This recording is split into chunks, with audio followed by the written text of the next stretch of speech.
Elías nació en una fría mañana de septiembre de 1988 en el cuarto piso de la Clínica Alemana en Santiago. La familia Larraín, a la que pertenecía, era una de las más tradicionales de Chile, dueños de viñedos en el Valle de Casablanca, partícipes en fondos de inversión y con un apellido lo suficientemente poderoso como para abrir puertas y cerrar contratos con un apretón de manos. Su nacimiento estuvo rodeado de silencio, no por falta de alegría, sino por la carga de expectativas. El primogénito, Tomás, había nacido con una condición hematológica rara y durante años los Larraín buscaron discretamente una solución que no manchara la imagen pública de la familia. Elías fue esa solución, no un hijo completo, sino un proyecto genético compatible. La fecundación se hizo en Europa, los exámenes garantizaron la compatibilidad y cuando él nació, los médicos celebraron como si hubieran salvado la reputación de una dinastía, no una vida. En su infancia, Elías vivió entre el mármol de las mansiones y las alfombras persas de los salones silenciosos. Tenía tutores particulares, juguetes importados y cenas con cubiertos contados. Pero no tenía afecto.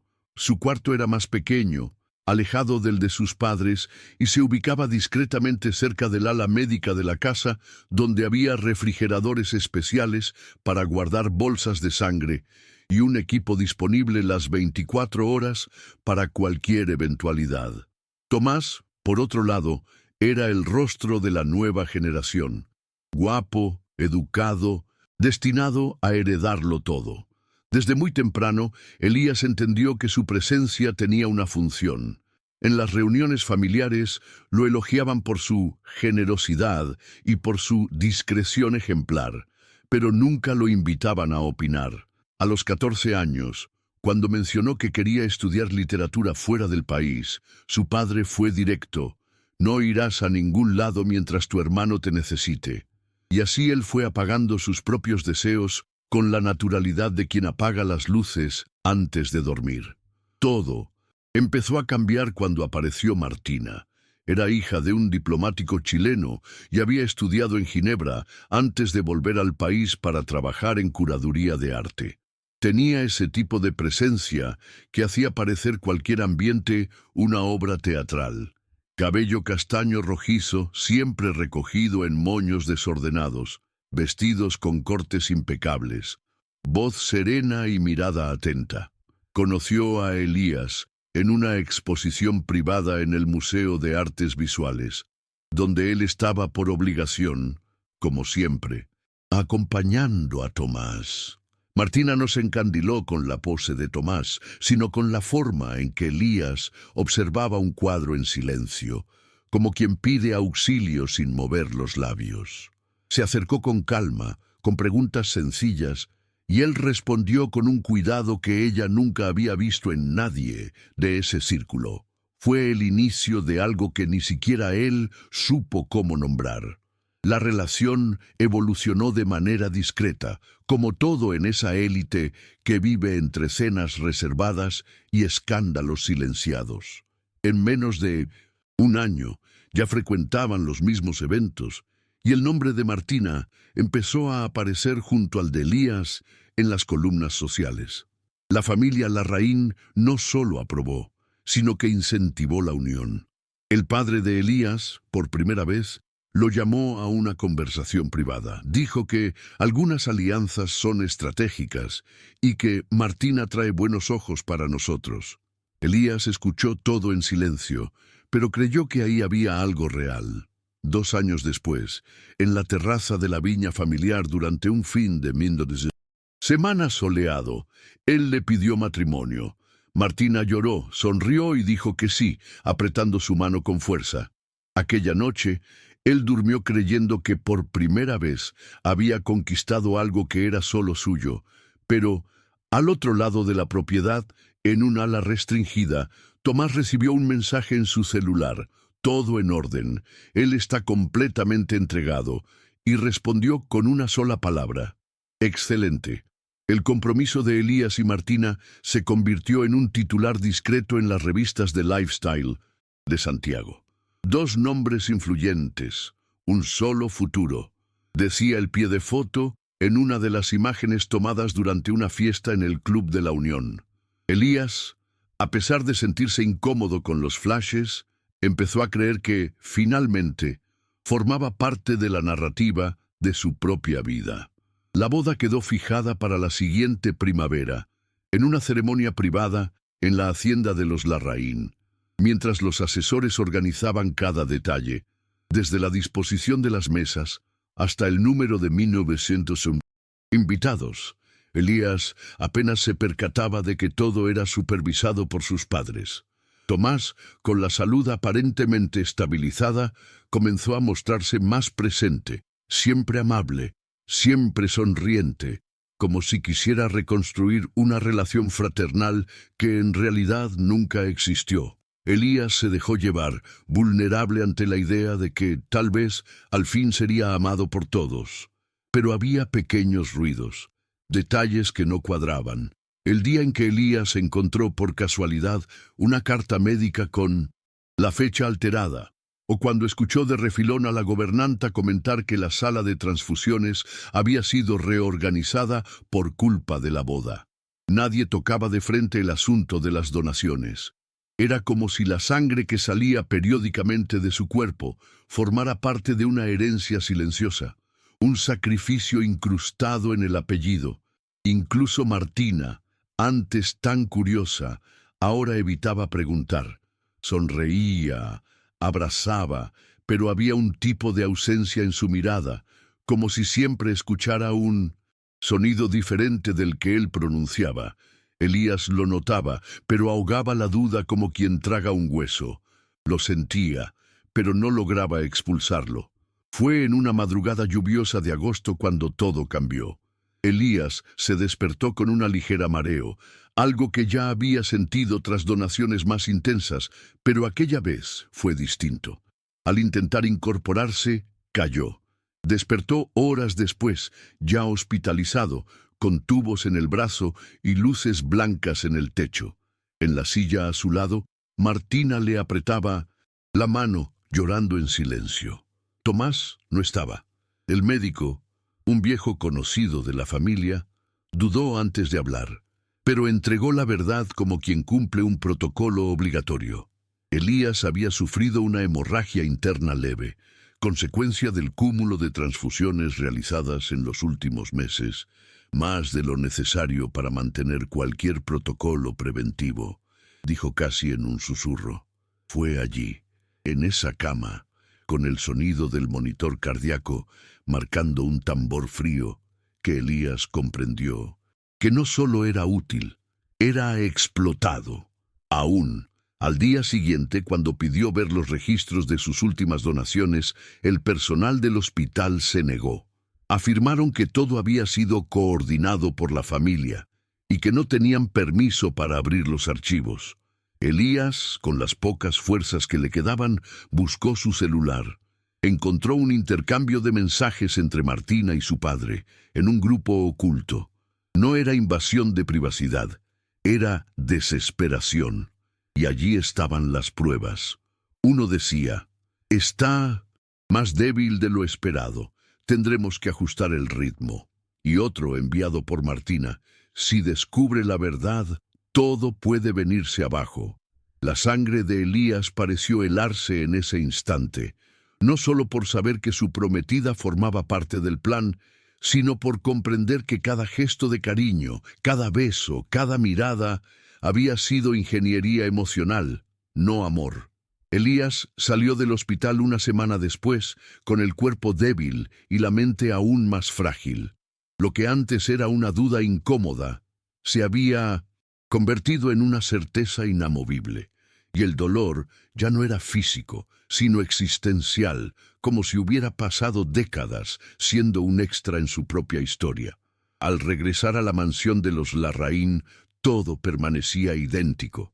Los corredores silenciosos, los empleados evitando su mirada, Tomás en la terraza leyendo como si nada hubiera pasado, y Martina con flores nuevas en el cuarto y una sonrisa de cristal. Ella intentó comportarse normalmente, tratar de involucrarlo en los últimos preparativos de la boda, como si la hemorragia fuera un mero detalle técnico en un gran guión. Pero Elías, ahora, lo veía todo. Los gestos ensayados, las palabras masticadas, el tono siempre medido. Su máscara era perfecta, y eso fue lo que más le dolió. Durante 2 semanas, Elías fingió. Fingió creer todavía. Fingió estar enamorado. Asistió a las reuniones con la decoradora, debatió el menú con el chef, aprobó las telas de las mantelerías. Pero por las noches, encerrado en el antiguo despacho de la casa, empezó a hurgar en todo: correos electrónicos antiguos, contratos firmados, mensajes archivados. Y cuanto más escarbaba, más barro emergía. Donaciones registradas fuera de lugar, cartas de consentimiento falsas con su firma digitalizada, médicos contratados de forma clandestina, incluso un contrato prenupcial que jamás le enseñaron, donde se incluía una cláusula de responsabilidad médica sobre su integridad física, en favor del hermano. Todo un sistema construido para tenerlo prisionero sin barrotes visibles.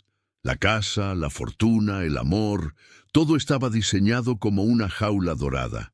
Fue en una noche de septiembre, 2 semanas antes de la boda, cuando Elías decidió desaparecer.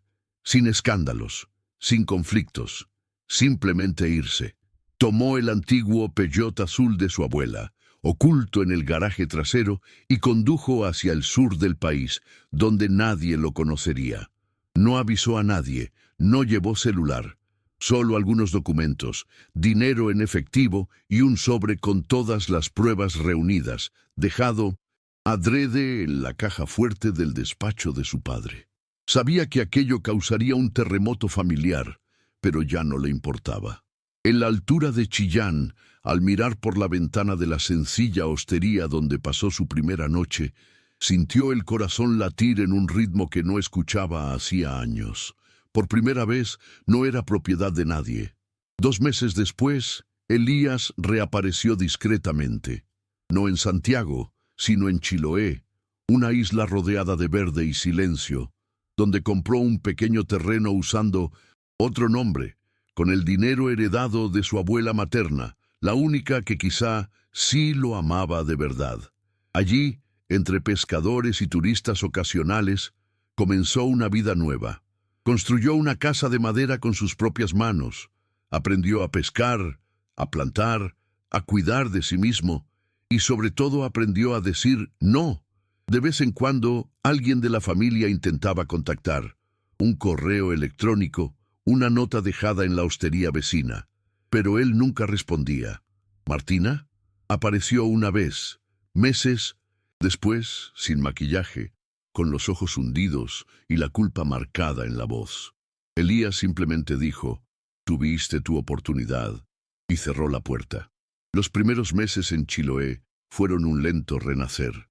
Elías se despertaba con el sonido de las gaviotas y el olor de las algas en el aire. Sus manos, acostumbradas a teclas y documentos, empezaron a llenarse de callos al trabajar la madera, las redes y la tierra húmeda. La soledad resultó extraña al principio, un silencio que oprimía, pero pronto se transformó en compañía. Pasaba horas caminando por senderos entre los pinos, observando a los pescadores partir al amanecer, escuchando relatos junto a la hoguera de personas que no esperaban nada de él. Nadie conocía su pasado. Allí no era el hijo Larraín, ni el salvador de Tomás, ni el prometido traicionado. Era solo Elías. Por primera vez podía elegir quién quería ser. Con el tiempo, Elías comenzó a plasmar pequeños fragmentos de su vida en cuadernos.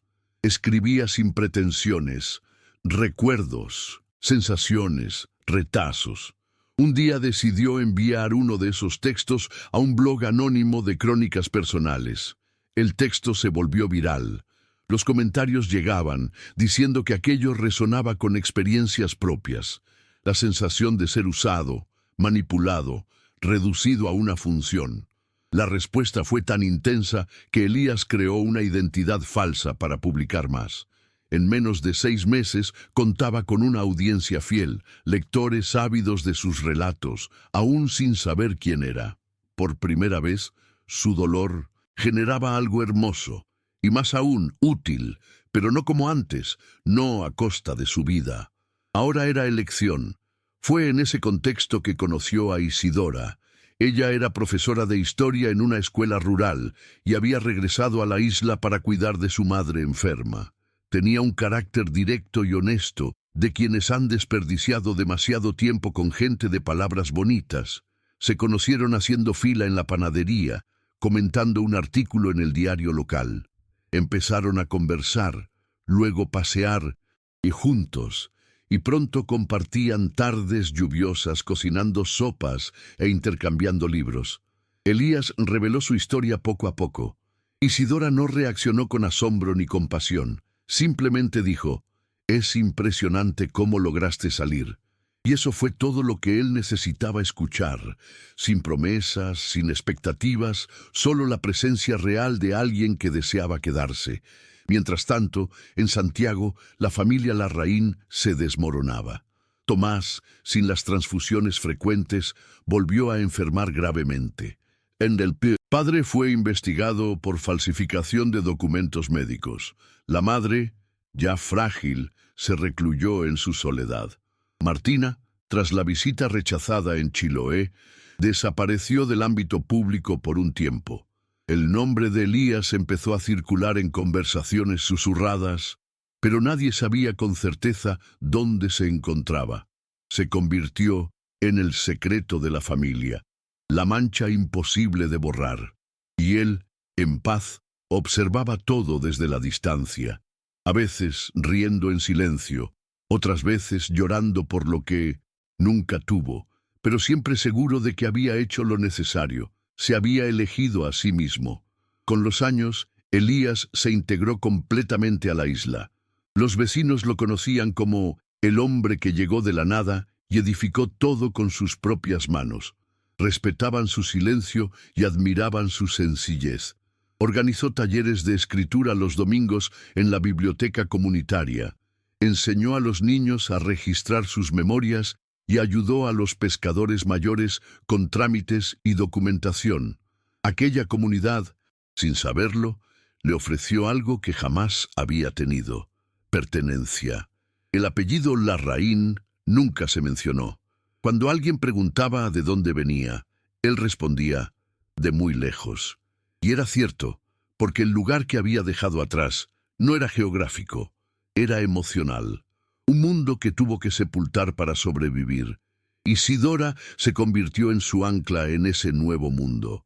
No por necesidad, sino por elección. Se respetaban de una manera poco común, sin prisas y sin control. Cuando ella lo invitó a un viaje al sur de Argentina, él vaciló. Aún cargaba el peso de huir, de dejar asuntos inconclusos. Pero ella lo miró a los ojos y dijo: «No huimos de un pasado como el tuyo, lo atravesamos».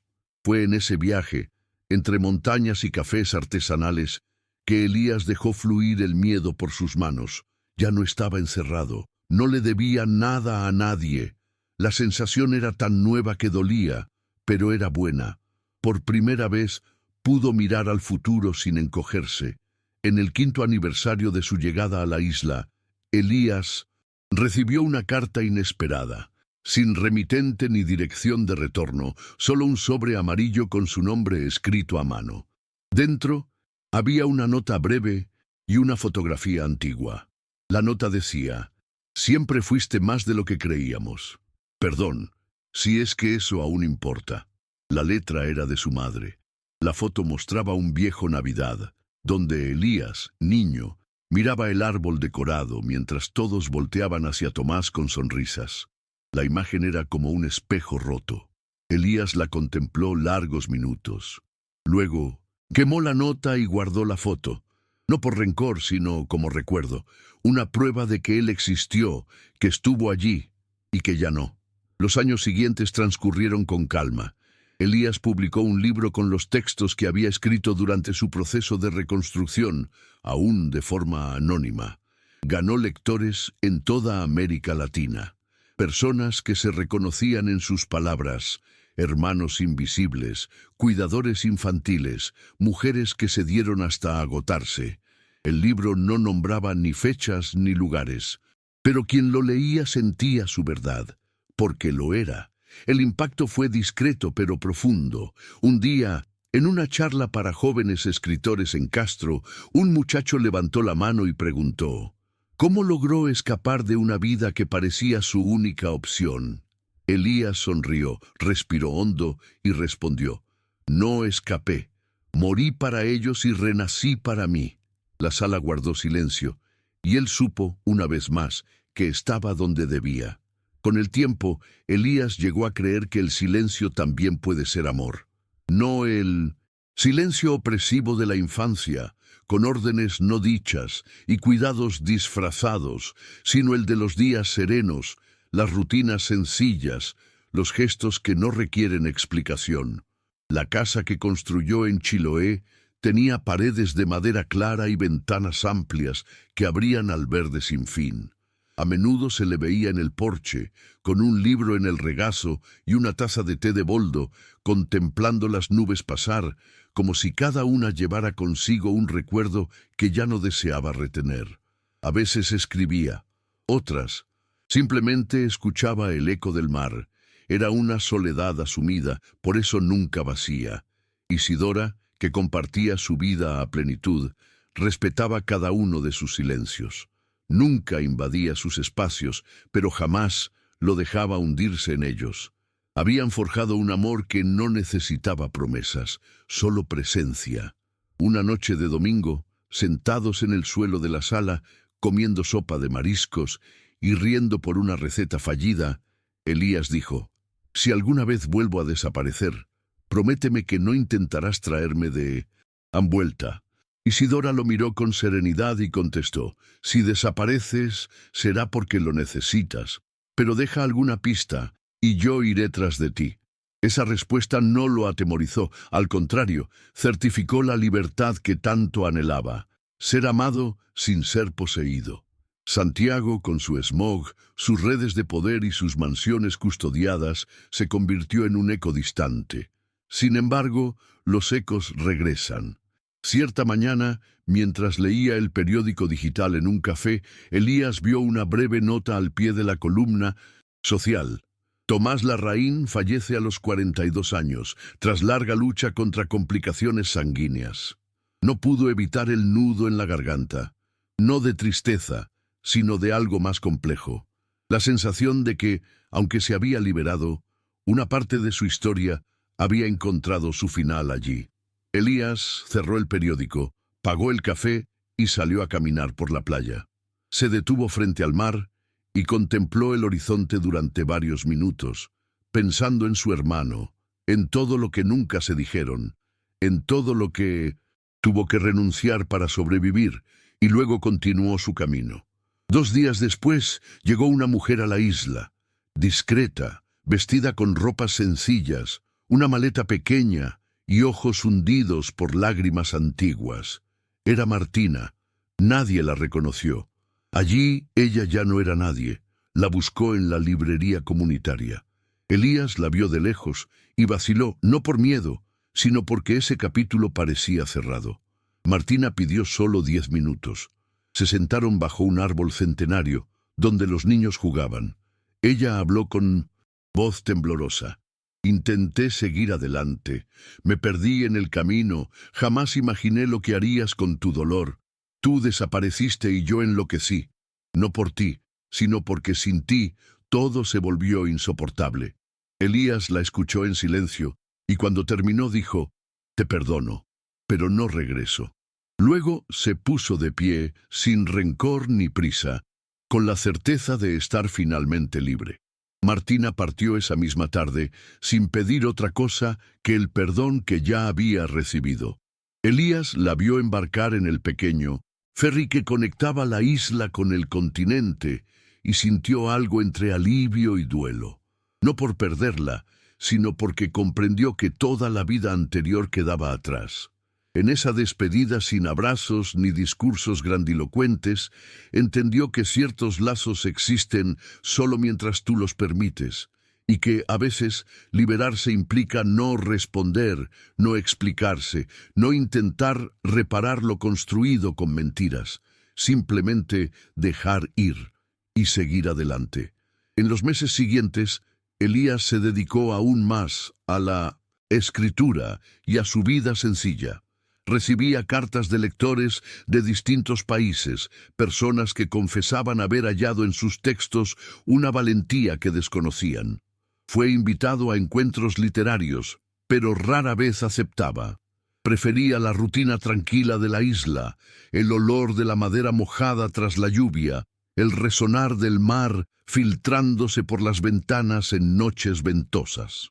La discreta fama no lo engañaba. Sabía el precio que pagó por volverse anónimo y comprendió que ya no había retorno al otro mundo de apellidos poderosos, cenas con servilletas impecables y contratos firmados con sangre, literalmente. Isidora y él nunca se casaron. No fue necesario. Compartían todo: las cosechas, los silencios, los sobresaltos y hasta las pequeñas alegrías que trae la vida real. Era ella quien insistía en sembrar albahaca cada primavera, pese al trabajo que implicaba, y él en tallar bancos de madera para vecinos que no podían costear mobiliario. Vivían como dos personas que comprendieron, cada una a su manera, que el verdadero amor no radica en el control, sino en el respiro mutuo. Nadie era dueño del otro, simplemente elegían permanecer. Años después, Elías publicó un último libro. Esta vez lo firmó con su nombre verídico. Lo tituló Herencia de Silencio. En él narraba con detalle la vida de un niño criado para servir y su largo camino hacia el descubrimiento de que también podía existir por sí mismo. Hablaba del hermano, de la prometida, de los padres, pero sobre todo del instante preciso en que decidió vivir, aun si eso significaba desaparecer. El libro se convirtió en referencia para terapeutas, educadores e incluso grupos de apoyo. Lo que más conmovía a Elías eran las cartas de jóvenes que decían: «Yo también soy Elías, yo también fui invisible». El dolor por fin estaba generando sanación, no solo para él. Cuando cumplió 60 años, Elías plantó un árbol junto a su casa, una lenga, especie nativa del sur de Chile, resistente al frío y al viento. Cavó el hoyo con sus propias manos, colocó el plantón con cuidado y fijó una pequeña placa: «Para todo lo que fue y para todo en lo que me he convertido». Allí, arrodillado en la tierra, con los ojos empañados y el corazón colmado de un silencio reconfortante, entendió que todo aquello, el dolor, la huida, la reconstrucción, no había sido un final, sino un comienzo. Y en ese instante, con el sol acariciando su rostro y el canto de los pájaros de fondo, supo: estaba en casa.